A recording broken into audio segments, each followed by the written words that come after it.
Hello there. So today I'm going to be back on the subject of the Spectrum Next, you'll be pleased to know.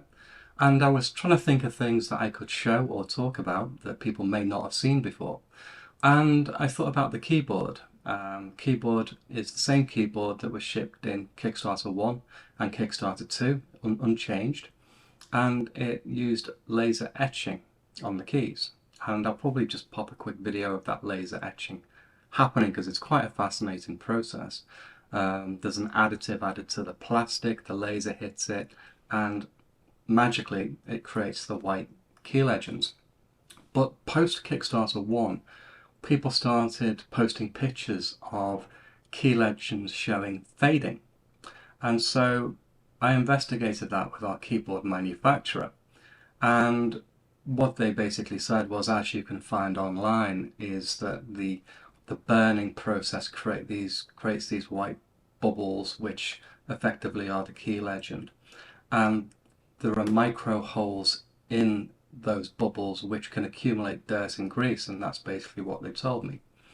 They then went through processes of trying to identify the best way of cleaning it, and to be honest, I don't recall what happened with that. I don't know how common the problem is as well, and how many people have had fading key legends. But I just wanted to start off by showing the keyboards you'll all know and love, well, at least one of them anyway. Let's get that in the camera. So this is basically how the keyboards are shipped in this plastic, 2 keyboards to a tray. And you'll all be very familiar with the black keyboard, which is just a straightforward laser etch. You can see there the legends are quite clear. And of course it's on this top step, this bowl here, where we've seen fading, and especially in commonly used keys, keys that people use for games, cursors and such. So yeah, that is the keyboard that you know and love. I've got quite a harsh lighting setup here. Got down lights here, and I've got this one here that I can switch on because I'm going to need to show off some alternatives to this keyboard, stuff that came out post Kickstarter 1 when we were having the discussions about key legends fading. So yeah, that is the black keyboard you'll be familiar with. And this is the white keyboard, which not many of these were actually made, but it's the same deal, additive in the plastic, and this time trying to produce a kind of a dark grey colour because it worked better than black. Black just didn't. Black looked too harsh, so yeah, you can see there the white keyboard.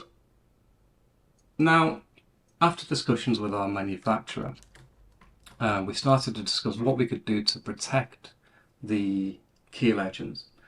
And of course, the current approach, I can't remember which camera to look at, the current approach is to use a UV coating, a UV layer, which goes on top of the legends.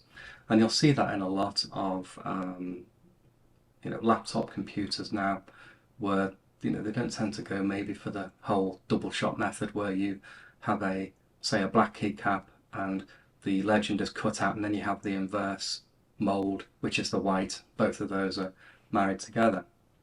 It's also a very expensive process because you need 2 molds per keycap, and based on the number of unique keycaps here, whereby the only ones that are the same are cap shift and symbol shift, I think. So yeah, you're talking a lot of molds. I think it's 56 keys on this thing, I can't remember. Obviously reduced slightly due to the duplicates here, but you're talking like 100 molds, and each one of those molds has to be finessed, and especially with this very small writing, it would probably prove quite a technical challenge.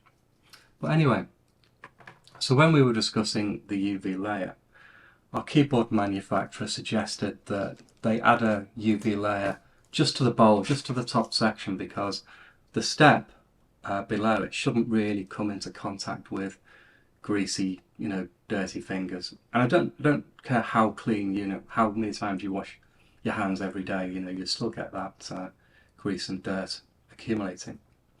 So the first idea was to try and do as much of the bowl as possible with a UV layer. Now, I've got this harsh lighting because it helps kind of show, you can see there where the UV layer is within the bowl, and that's about as far as we could go in terms of covering the bowl. So you do get this shiny gloss darker effect where the UV layer is, and it's not really ideal, but it does protect the key legend. But it does kind of look like the keys have been, or the legends have been stuck on, you know, they're just stickers kind of thing. And as I say, they couldn't fill the whole bowl. And the problem is when you're adding a UV layer to a textured surface, which of course the bowl is textured, you know, that's where your finger goes. The rest of it, the surround is gloss. You negate the texture effectively when you're adding a clear layer of something on top. So yeah, that was idea number one. Be interesting to hear how you feel about that. You know, how it looks to you. What is the compromise? You know, the keys look like this, but there'll be very little or zero fading of the legends, hopefully zero. And then the second idea was just to coat the legends themselves. So in this one here, you'll see it looks like a fairly ordinary keyboard, perhaps. As I start to move it closer, you will see that the legends are indeed coated with, let's get that in focus, coated with a UV layer. And different lighting conditions either present this as tolerable, looks fine, but when you catch it in the right light, then you start to see the whole thing just reflects back at you. What you can see on the 4 go to and go sub keys, load, etc. like that, it reflects back at you. But under normal lighting conditions, it actually doesn't look too bad, and it's quite difficult to simulate normal lighting conditions when I've got these, you know, down lights here and I've got this light from the side. So yeah, that basically will prevent the legends fading. But it's understanding how much of a problem it is, you know, how widespread it is, and what the general feeling would be. As I say, this was around, or did I say, this conversation and these keyboards were created about May 2020. So prior to Kickstarter 2 really kicking off. And I can't actually remember when we finished Kickstarter 1 now. Maybe that was in 2020, or I can't remember, it just went on and on and on forever. So it'd be interesting to get your thoughts as interested parties or backers. Maybe you already have one, maybe you have some with some wear on the key legends, and it's really just, you know, what's the appetite for this kind of thing? What do you think?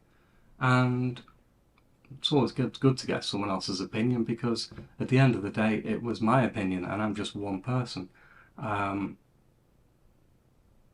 I didn't like it because all I'd seen of it were photos, and of course those photos were taken in multiple lighting scenarios, and some of those were designed to really highlight the UV layer, so it just reflected back at you. When I saw this in person though, it didn't look as bad. And in context, I've got a spare case here.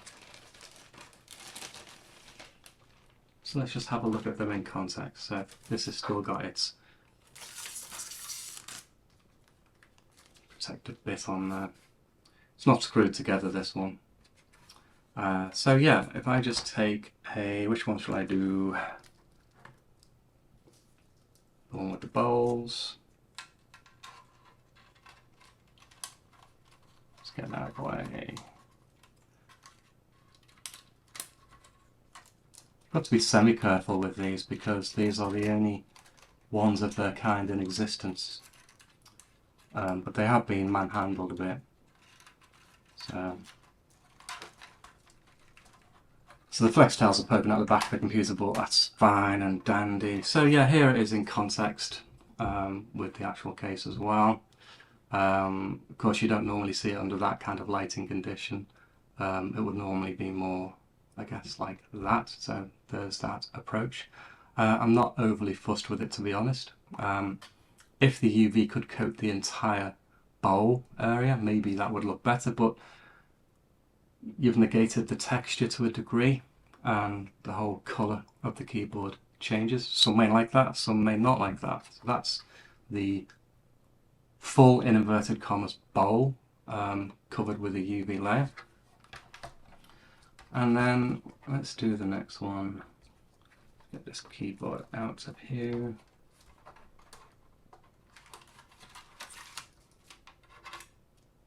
Okay.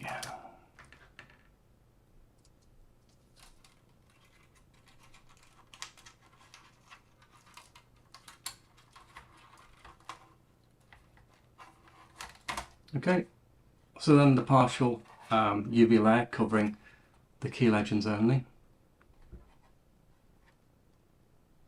So you're probably looking at the top couple of rows there appearing more like it does in the reality, and then of course applying some harsh light to it, and we can get that reflectiveness coming back at us. So yeah, how big of a problem is it? What do you think of these two solutions? And what would you do? Would you go with the keyboard as it is? Would you go with the bowl fill, or would you go with the legend fill? Be interested to hear anyway. So yeah, that is the show and tell. We don't ignore feedback. We do look into researching things and trying to work out how to improve things, and this was a direct result of back of feedback. Of course, it didn't go anywhere, but it still could. So cheers.